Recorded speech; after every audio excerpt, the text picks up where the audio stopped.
Hey everyone, I'm just gonna look at you for a second because I'm driving. I just wanted to take a moment and tell you a little bit about the 2024 Chevrolet Trax 1 year update. Now, I haven't really been in the mood to do these videos, and frankly, I haven't. I did a bunch of them, then I quit.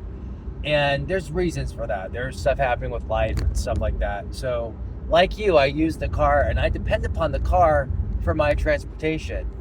And I moved from Florida. I moved back up north um, in the countryside. And I have to tell you that the Chevrolet Trax has been a very reliable car. Now, that's not to say that there weren't two challenges with this car. And that's it. I had two challenges. And one of them was my fault. So let's start with the one that was my fault.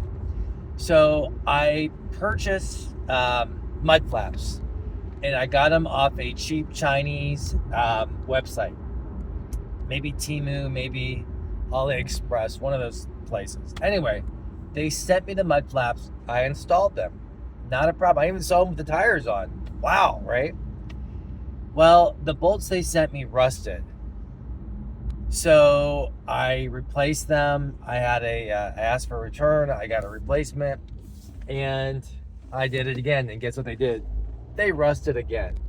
So I tried it again like a moron. But this time I did figure it out, and I went on Amazon. And I got some plastic screws, and the ones that were rusting I took out and I put in some plastic, and the problem was solved. The next thing is about reliability with the car. I keep hearing about all these things that could be potential reliability issues with a General Motors product and a General Motors car, and that with the Trax. So I'm laughing a little bit because the problems that they always talk about, whether it be these people on these consumer sites, are never really what happens to me. So let me just tell you what happened. I had a problem with the remote start. There was some sort of evap thing. Anyway, it took them 20 seconds. They fixed it at the dealership. It was no problem. To me, if that's the only problem that I have with this vehicle, that's pretty good. And that's the only thing that I've had with it. And Repair Pal, which actually does keep track of thousands of repair issues on cars, has this car listed as above average in its reliability. And I have to say, there's a mechanic that I respect who reviews cars, and he mentioned some interesting things. But overall, he liked the car and he thought it was a good design. And I have to say, driving around, I think if there was going to be a problem with it, I would have experienced it. And I consider the issue that I had extremely minor. They took care of it really quick. The dealership was fantastic on it. And I don't think that people understand what a good value this car is. It's a 3-cylinder, which means it's really efficient. Has good torque, so it's pulling forward really well. It's a quiet car. This whole video has been on a very bumpy country road. And, now I do get a little bit of a whistle, and that's because I have roof rails that I put on the top, and they tend to catch the wind and whistle. So if you don't want that whistling noise, take your rails off. But I like them, so they're on there. But one of the things I would just say to you is that I think it's fair to say that with this product, General Motors went down a very different path. First of all, this car is made of Mexican and South Korean, and the design and the planning was obviously in South Korea, but also in General Motors here in America. And their strategy was to have the best people that make small cars make the small cars, where they're going to have most likely to sell those cars overseas, and to have the big cars over here where we're most likely to sell them over here. It only makes sense. It's a really good strategy, and it's been working. I've been looking at the sales numbers on the Trax, and the Trax is ranked 11th in sales. That's really good. And in this series of car, in this same class, I was reading about the other competitors. I won't say their names. Those guys, this car is actually third in that sales category, and only like 500 units behind second place. So for the Chevy Trax to do that is crazy. Now, what about Trax over Trax, the previous generation versus this generation? Now, that's an interesting story because in 1 month the sales were up 582%. So, and I have to tell you, I have neighbors that have this car. I see this car all the time. I see all kinds of people driving this car. I see men driving it. I see women driving it. I see old people driving it. I see old ladies driving it. I see old men driving it. I see young mothers with their kids in the back. And then there's a couple things I want to talk about the car that in this section here, in the year update that I've had it. I haven't had any issues with the car, so I can't talk about issues, guys. Sorry. So if that's what you're looking for, go out and buy it. Car is actually a good car. But there are a couple things about the car that I think are misunderstood. And I want to talk about what's misunderstood about the car. First of all, it's much more reliable. Much more reliable than it gets credit for. In fact, I don't know if you saw this or not, but on JD Powers, Chevrolet was ranked second in terms of quality out of all the makes. So if you're looking for quality, you need to be looking at Chevrolet.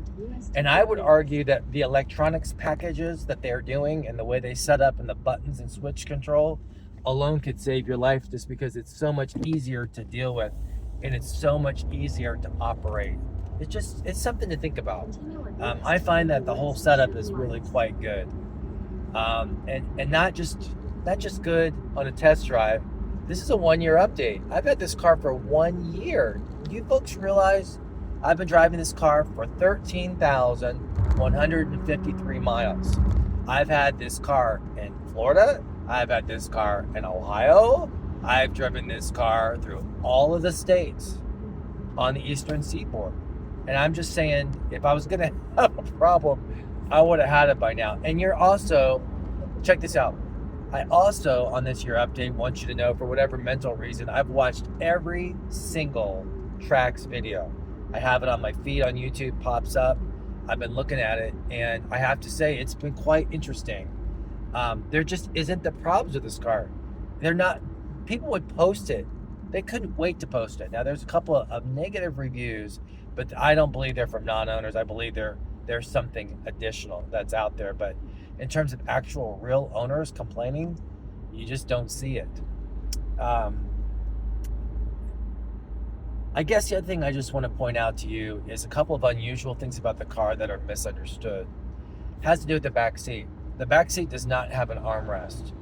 Now, I've always had an armrest before, but it absolutely makes, in terms of putting the seat down, that armrest doesn't bump and thump.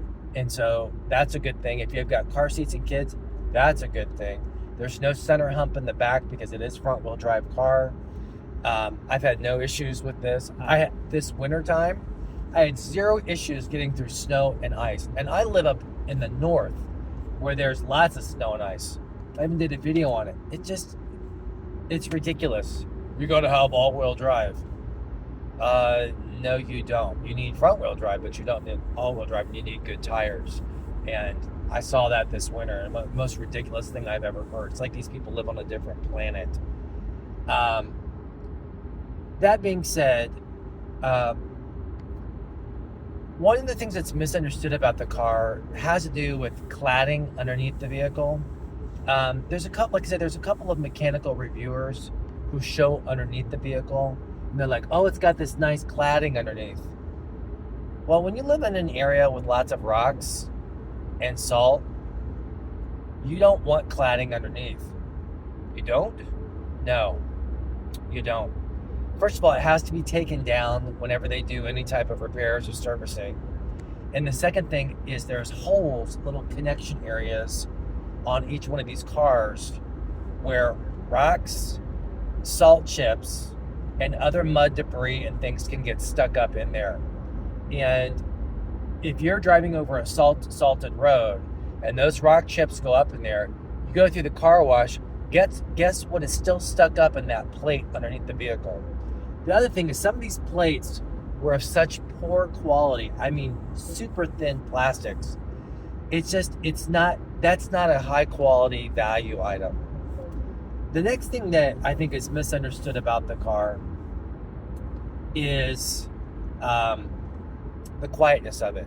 So this has a sealed belt, and it's a belt, it's not a timing chain. It's a good quality belt, by the way. I was looking at the time on it. I think it go for 200,000 miles before it changes. You have to check the exact time. But just know that it's sealed. It's designed to have oil on it, which is interesting. And it's a German type of design.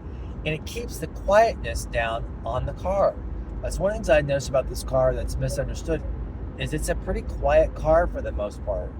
And barring the roof rack on the top. But I just wanted to share with you that the next thing that's misunderstood is the transmission. So the transmission is a 6-speed. It shifts very quickly as you're accelerating, which is what you want it to do. People are complaining, gosh, when it gets to 50, it just doesn't pull anymore. Yeah, because when you're going that fast, it's safer. It's safer for you to not be just flying at up to 75 miles an hour. And it's better for fuel economy. So that to me is a big misunderstanding. People say that the button right here, you can't reach it. It's in a weird spot. No, it's not in a weird spot. It's not in a weird spot. There's buttons behind here. It's safer for you to do the changing of the channels and the volume here. It's much safer for you. So I just think those are some of the little misunderstandings about the vehicle. And I have to say that I think in terms of value for the money, that this is turned out to be quite a good value for the money. And I'm glad that I bought it when I did. And if you can get a hold of a Trax, I would highly recommend that you consider purchasing it. And I think it's one of these things that, you'll have to see how you feel about the brand. You'll have to see how you feel about the car. You'll have to see how you feel about the value. But I can tell you that I really feel good about this car, and I'm really happy that I bought it. I've had it for a year, driving it all around everywhere. 13,158 miles later, I'm quite happy with it. So that's my year update. I'll see you guys later. If you want to check out some of my other videos, I've got all these ridiculous Trax videos that I did. They're in there. You're welcome to take a look at it. Talk to you later, guys.